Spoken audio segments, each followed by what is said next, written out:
Gaza युद्ध को 15 महीने से ज्यादा का वक्त हो चुका है, लेकिन अभी तक ये युद्ध किसी मुकाम तक नहीं पहुंचा है, बल्कि हमास और इजराइल की लड़ाई में समूचा गाजा एक ऐसे खंडहर में तब्दील हो गया है जहां चारों तरफ इमारतों का मलबा ही मलबा नजर आता है। गाजा में कोई भी कोना ऐसा नहीं है जो अब रहने लायक बचा हो। इजरायली हमलों की वजह से फिलिस्तीनी कभी गाजा के इस कोने में तो कभी उस कोने में जान बचाने के लिए दर दर भटक रहे हैं। इस सब के बीच अमेरिका के राष्ट्रपति डोनाल्ड ट्रंप ने गाजा को लेकर एक बहुत बड़ा ऐलान किया है।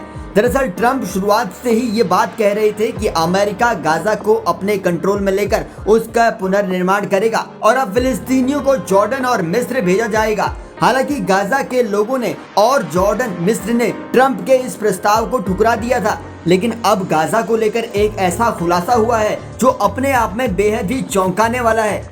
दरअसल अमेरिकी न्यूज एजेंसी एनबीसी ने खबर दी है कि ट्रंप प्रशासन कम से कम 10 लाख फिलिस्तीनियों को स्थायी रूप से लीबिया में शिफ्ट करने की योजना बना रहा है। एनबीसी ने 2 अमेरिकी अधिकारियों के हवाले से कहा कि ट्रंप सरकार इस विषय पर गंभीरता से विचार कर रही है और लीबिया की सरकार से इस संबंध में चर्चा भी कर चुकी है। खबर के मुताबिक ट्रंप इसके बदले में लीबिया के अरबों डॉलर के फंड को रिलीज कर देगा जो उसने दशकों पहले जब्त किए थे। इसके अलावा गाजा छोड़ने के लिए फिलिस्तीनियों को पैसा और घर लीबिया में दिया जाएगा। हालांकि हमास के वरिष्ठ नेता वसीम नैम ने फिलिस्तीनियों के विस्थापन की कड़ी निंदा भी की है। उन्होंने अपने बयान में कहा कि फिलिस्तीनी अपनी मातृभूमि की जड़ों से जुड़े हैं, वो अपनी मातृभूमि के साथ मजबूती से प्रतिबद्ध हैं और वो इसके लिए लड़ने के लिए और अपनी मातृभूमि, अपने परिवारों और अपने बच्चों के भविष्य के लिए बलिदान देने को तैयार हैं। तो आपको बता दें कि इससे पहले डोनाल्ड ट्रंप ने अपने बयान में कहा था कि अमेरिका गाजा का नियंत्रण अपने हाथों में लेगा और उसे एक आजाद इलाके में तब्दील करेगा। Well, we're working very hard on Gaza, and Gaza has been a territory of death and destruction for many years. And, I have concepts for Gaza that I think are very good. Make it a freedom zone. Let the United States get involved and make it just a freedom zone. Have a real freedom zone.